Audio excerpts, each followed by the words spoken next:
Buenos días a todos y todas.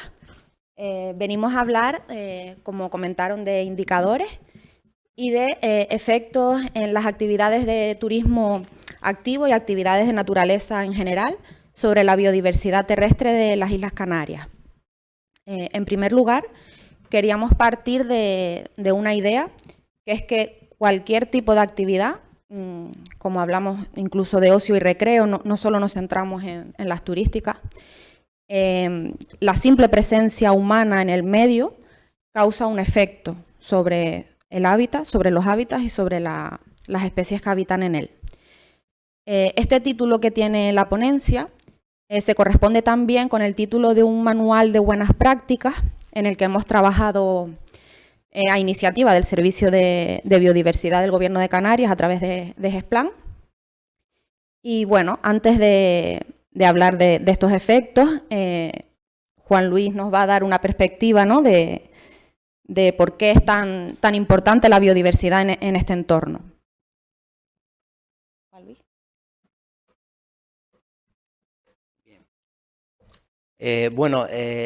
Quisiéramos también agradecerles a la organización y particularmente a José Luis Cárdenas que hayan tenido la delicadeza y el interés por hacernos participar y darles a conocer este trabajo.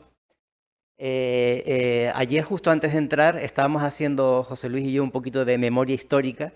Tenemos edad, sobre todo él, para hacerlo. Y nos acordábamos de cómo en los años 70, principios de los 80, cuando salías al campo, veías un señor con una guataca y un saco, una señora con una cántara de leche, unos cazadores con sus perros, un pastor con sus ovejas.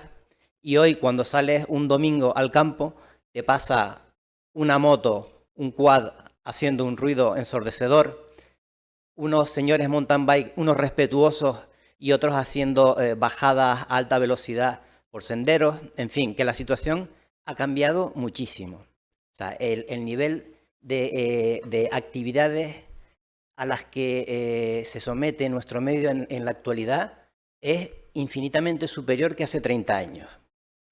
Ya a mitad de los 80, recuerdo que el Gobierno de Canarias sacó una regulación específica para el uso de los vehículos 4x4 en las pistas. Ya empezaba la situación a ser un poquito delicada. También en aquella época se inició la regulación de la observación de cetáceos. Todo porque, en fin, estaba habiendo una masificación, un sobreuso del recurso. A ver. Bien, esta diapositiva se repite con la que nos mostró Ángel en su exposición, solamente hacer hincapié, que bueno, que es un punto caliente, que Canarias es parte de ese punto caliente y que hay 3 islas que especialmente aportan un grado de endemicidad elevado, que son El Hierro, Tenerife y La Gomera. Bien, esta información procede del Banco de Datos de la Biodiversidad de Canarias. El Banco de Datos es un registro oficial donde se incluye toda la biodiversidad terrestre y marina presente en Canarias. Creo que sería interesante que las empresas de turismo activo conocieran este recurso, ya no solo porque les puede ayudar en las tareas de interpretación, sino también a la hora de valorar el efecto de su actividad sobre el lugar donde van a actuar. Por lo tanto, creo que a lo mejor la Consejería de Turismo podía interesarse por este recurso y seguramente desde el Servicio de Biodiversidad, igual que hemos hecho con educación, se les puede un poco informar de cómo utilizarlo. Bien, en esta gráfica, que está un poquito anticuada en las cifras, cuando se hizo, teníamos registrados en el medio terrestre 13.328 especies. Actualmente tenemos ya 15.947, no es porque hayan surgido más especies, sino porque ha mejorado el conocimiento y se han ido incorporando nuevos grupos, ¿no? Como ven, mayoritariamente el grupo que más aporta es el de los artrópodos. Los artrópodos saben que son parte de los artrópodos son los insectos son el siguiente, y dentro de los insectos los coleópteros, ¿no? En lo que se refiere a las especies endémicas, a ver, Vale. En lo que se refiere a las especies endémicas, el grupo de hongos aporta pocas especies endémicas. O sea, en verde oscuro están los endemismos insulares, en verde claro los endemismos canarios, sí. Entonces, como decía, los hongos son mayoritariamente especies no endémicas.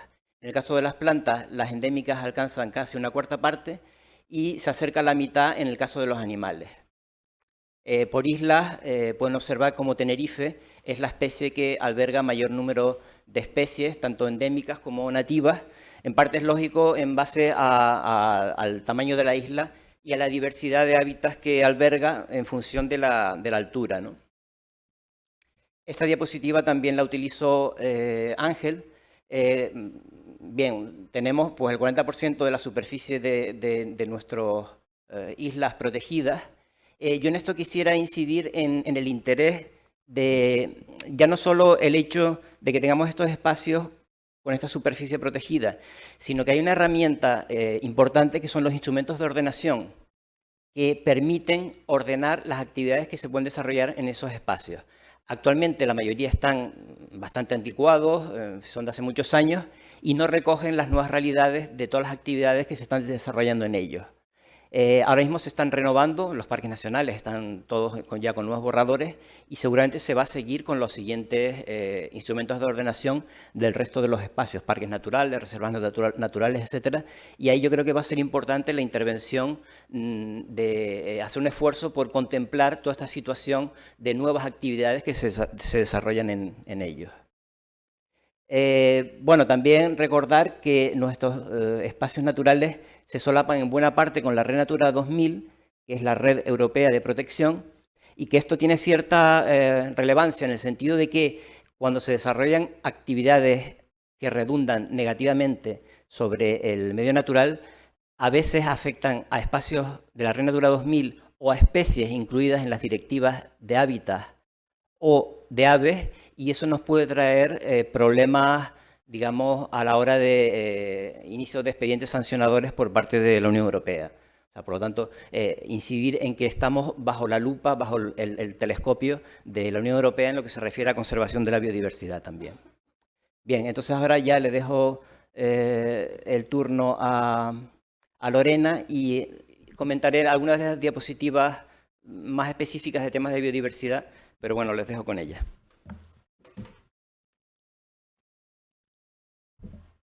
Bueno, pues como hemos venido escuchando con las ponencias de ayer, toda esta biodiversidad, ¿no?, de las que nos hablaba Juan Luis y los ponentes anteriores, convive o coexiste en un territorio, altamente poblado, ¿no?, con altas densidades de población y con un gran número de visitantes, de turistas. Y bueno, pues en esta situación nos es común llegar a ver noticias pues, en algunos lugares con mucha frecuencia, como las que vamos a ver a continuación. Denuncian rutas ilegales de 4x4 que afectan al medio ambiente.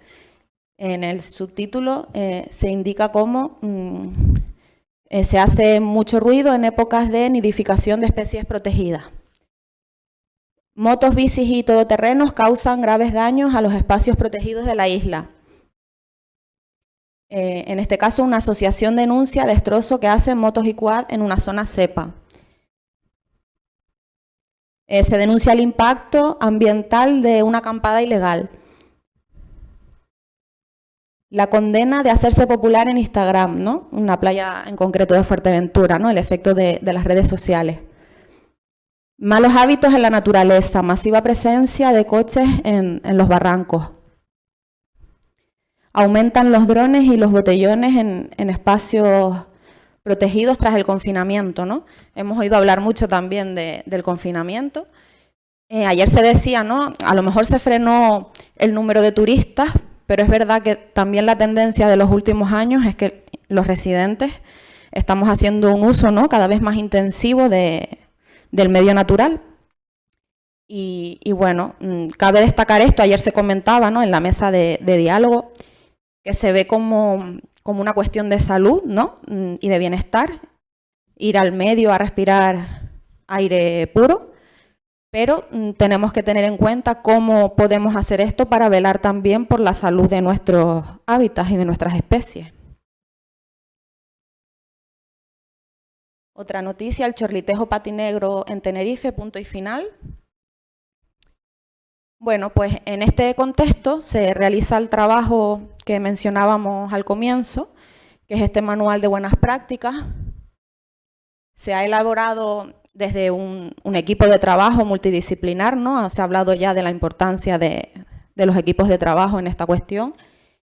Y además se ha contado también con la participación de un equipo, una red de trabajo de personas que han colaborado a título particular y de manera voluntaria, ofreciendo y compartiendo su conocimiento en determinadas áreas y en el desarrollo de actividades específicas en el medio natural.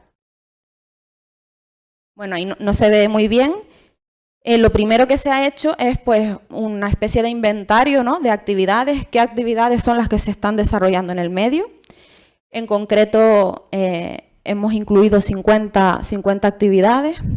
Ayer estábamos hablando sobre esto, que es algo que va tan rápido que si volviéramos a revisarlo ahora mismo, seguro que incluiríamos alguna más.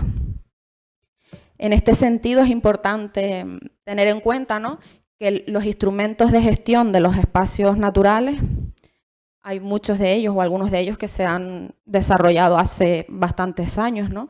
Entonces hay muchas de las actividades que ni siquiera se planteaban en ese momento que se hicieron. Las actividades las hemos agrupado aquí. Vale, gracias. Las actividades las hemos agrupado, a ver, a la altura de la garganta. Aquí, gracias. Las hemos agrupado en 8 grupos. Aquí la verdad es que no lo veo bien. Las tengo por aquí, me traje los apuntes por si acaso. Actividades de ecoturismo, de tierra, de motor, vertical, aire, ocio y recreo, aprovechamiento de recursos y otro tipo de actividades que también se realizan que no se engloban en las anteriores. A continuación lo que hemos hecho es, digamos, también como un inventario de esas afecciones, igual que hicimos con las actividades, ver qué afecciones se estaban produciendo y producían esas actividades en concreto. Y lo que se hizo fue ponerlas en común, ¿no? De todas las que identificamos, fuimos viendo qué efectos producían. En esta cuestión fue cuando nos planteamos lo de la importancia de generar o contar con indicadores, porque había efectos, por ejemplo, la de molestias a la fauna silvestre, que se producen prácticamente en la totalidad de actividades que realizamos, ¿no? Y decíamos, bueno, si casi en el 100% de las actividades que estamos analizando se da este tipo de impacto, ¿qué actividad es más perjudicial para la fauna y cuál menos, ¿no? Y cómo lo podemos hacer. Entonces ahí nos planteamos el tema de generar un indicador que en un principio es muy sencillo, se basa en 3 niveles de impacto, 1, 2 y 3, de más leve a impacto más grave.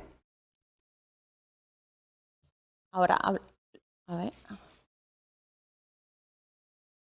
Este sería un... ¿Se oye bien aquí?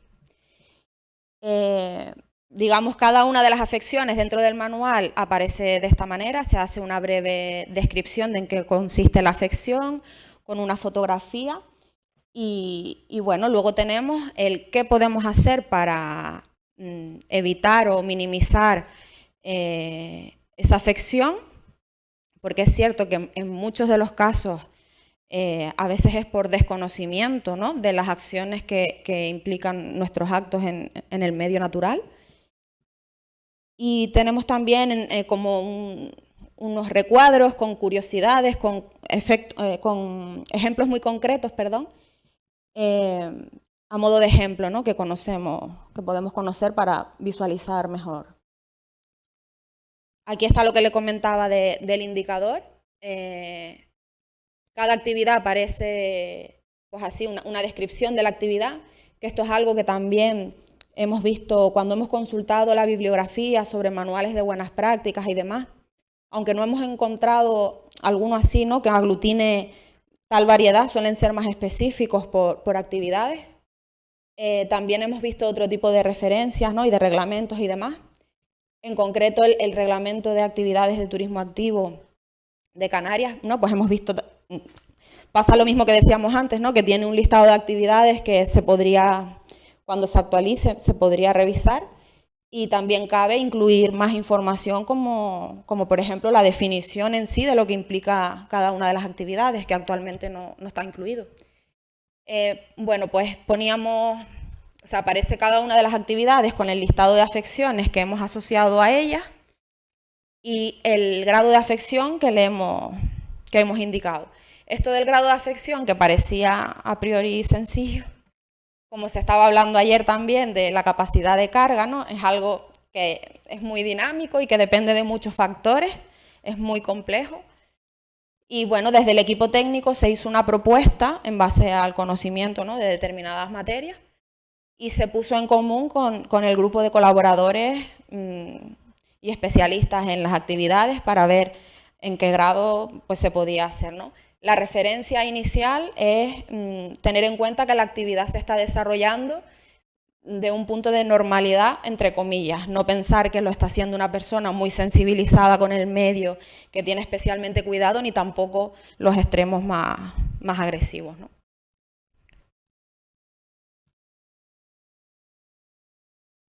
Bueno, ahora mismo estamos trabajando en los datos que hemos incluido.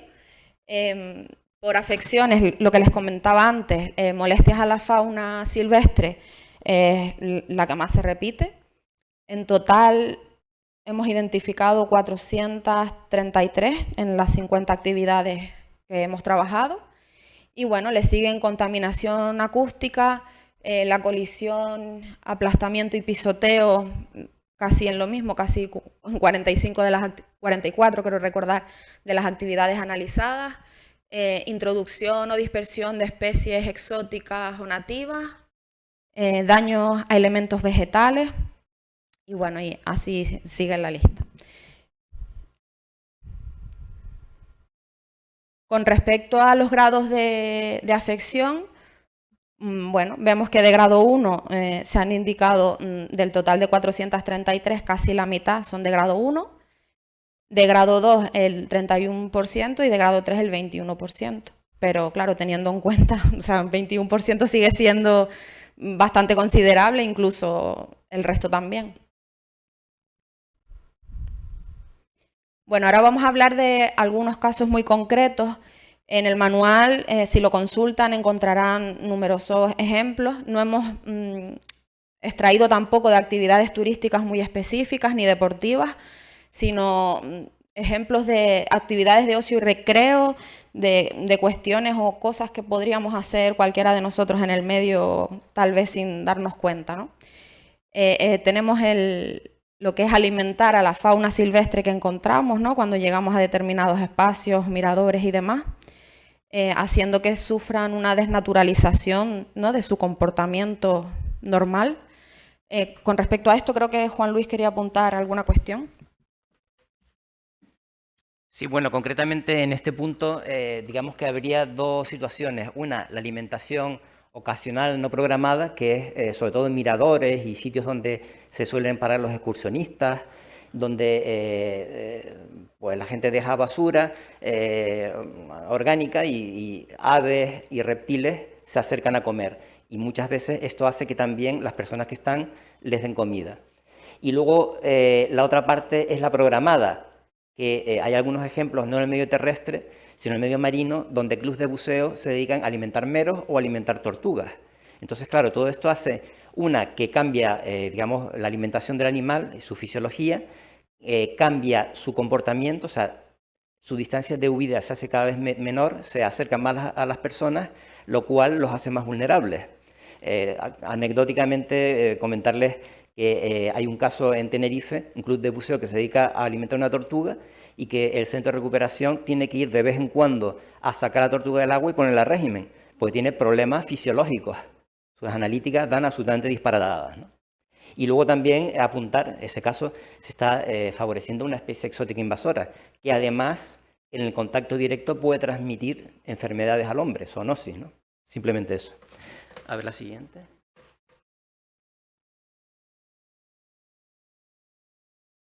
Vale. Dejar restos orgánicos en nuestras excursiones, nuestros paseos, ¿no? También hay muchas personas que creen que como son orgánicos y se van a biodegradar, ¿no? No hay ningún tipo de problema con esto. Bueno, a nivel de biodiversidad, ¿no? Se sigue contemplando como un residuo que además puede generar otro tipo de problemas. Este es un extracto también del manual y pone un ejemplo de una persona, ¿no?, que dejó unas cáscaras de naranja en el Parque Nacional de las Cañadas del Teide y produjo un problema, afectó a la retama del Teide, a una comunidad de retamas que enfermaron por esta cuestión. Con respecto a las basuras, en concreto los recipientes, Juan Luis, yo creo que tú querías hacer algún apunte. Sí, bueno, la basura, digamos que hiere la sensibilidad de la mayoría de las personas, es desagradable verla, hay quien le da lo mismo, pero que para nosotros, más allá de algo estéticamente deplorable, supone una verdadera amenaza para muchas especies en situaciones precarias, ¿no? Por ejemplo, es frecuente ver botellas y recipientes de estos metálicos en el Parque Nacional del Teide, donde caen decenas de pimelias, de escarabajos. O, por ejemplo, aquí tuvimos hace un par de años un caso bastante notorio que fue uno de los agentes del Parque de Garajonay localizó un recipiente una garrafa de estas de agua cortada y tenía cientos de escarabajos dentro, ¿no? Se hizo viral el tema en redes sociales. Pero nos preocupa más, por ejemplo, el caso de Fuerteventura y Lanzarote, donde las botellas abandonadas se convierten en una trampa no solo para los lagartos y algunos invertebrados, que no son especies muy amenazadas, pero sí para la musaraña canaria, que es uno de los pocos mamíferos endémicos que tenemos en las islas. De manera que el abandono de basuras en esas islas se convierte en una amenaza para una especie que está en una situación bastante precaria, ¿no? Hablábamos antes de las redes sociales, ¿no? Se ha hablado en estos días de las tecnologías y lo que implica vivir hoy en día y convivir con ellas. Bueno, en este caso parece que se ha vuelto, ¿no?, un atractivo hacernos una foto, un selfie en un lugar muy peculiar, muy particular, que lo haga especial y único. Y bueno, es una maravilla, vemos fotografías estupendas, pero hay que tener en cuenta lo que esto puede producir, ¿no? Y está produciendo el efecto llamada de otras personas que quieren ir a ese mismo lugar, a hacerse la foto. Con el tema de los arcos, vamos, se ve bastante. Todo lo que ocasiona el pisoteo, ¿no?, en la zona, a las especies tanto de flora como de fauna, la compactación del suelo, incluso los daños estructurales que se puedan hacer. Vemos muchos ejemplos también, el paisaje lunar de Vilaflor, por ejemplo. Hay numerosos lugares en los que está ocurriendo esto, igual que comentábamos antes el ejemplo de la playa en Fuerteventura, ¿no? Pues es que es mundialmente conocida, ¿no?, como la playa de las cotufas por las formas calcáreas de las algas que tiene, y que además de que se están llevando una cantidad increíble, están destrozando el entorno. Amontonar piedras, ¿no? Había un dato también curioso en 2017, Playa Jardín en el Puerto de la Cruz, nombrada como la playa con más amontonamiento de piedras de toda Europa.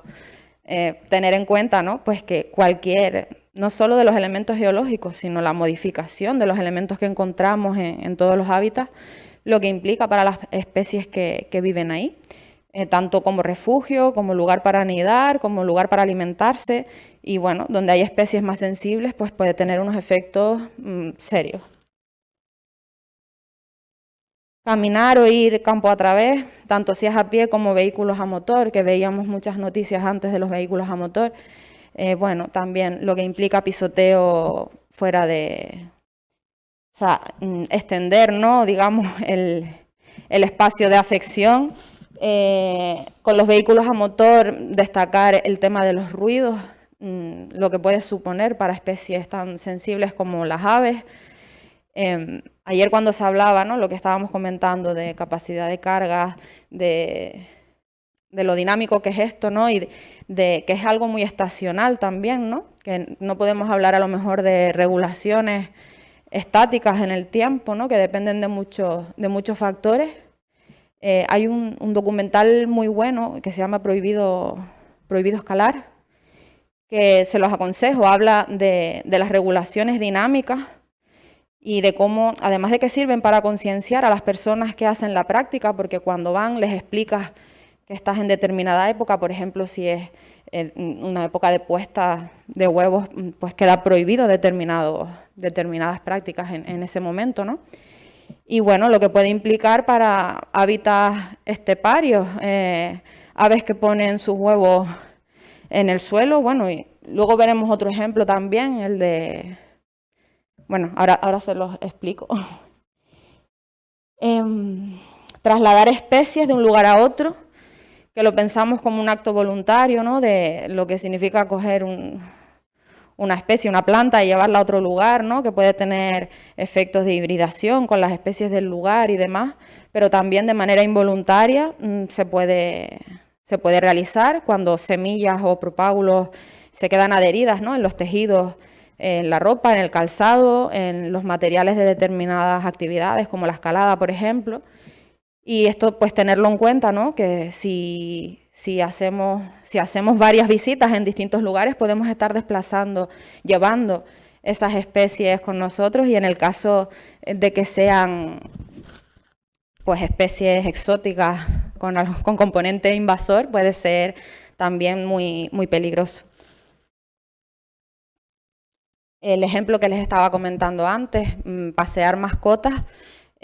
Hay determinados lugares en los que si tú paseas tu perro sin correa, ¿no? Si no estás controlando dónde está y lo que está haciendo, lo que puede implicar. Esta era la noticia que veíamos del chorlitejo patinegro, ¿no? Que era de 2014 y se hablaba ya de la desaparición de esta especie en la zona del Médano, que era donde estaban las últimas parejas. Y bueno, son más factores los que influyen, por supuesto, ¿no? Porque es una zona muy visitada, se realizan muchas actividades, muy turísticas, pero también los perros hacen un efecto de presión y de acoso que ha llevado a esta situación.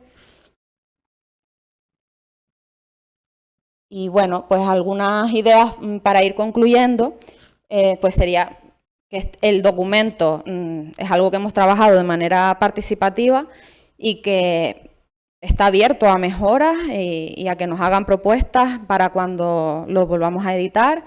El tema de los indicadores también, hay un mundo por profundizar ahí, como hemos hablado estos días, ¿no? que es muy complejo calcular y ver cómo podemos gestionar esta dificultad que tenemos. La gran mayoría de las actividades, aunque contamos con instrumentos de ordenación y reguladores, pues eso, ayer también se decía, ¿no? Que aunque saquemos normativas, leyes y demás, hay veces que no sirven de nada. Entonces esto, por supuesto, se tiene que trabajar en ello. Actualmente se está tramitando la Ley de Biodiversidad de Canarias, que va a contemplar numerosas de las actividades que están en el manual y que va a establecer prohibiciones y limitaciones y un catálogo de sanciones. Pero claro, esto no basta con esto, ¿no? Tenemos que implicarnos, que difundir, que concienciar. No, lo estábamos viendo en la ponencia de antes, que además cada vez hay veces que vamos por detrás en ese sentido, que el propio turista visitante o ya las personas están reclamando además que estas cosas se respeten, ¿no?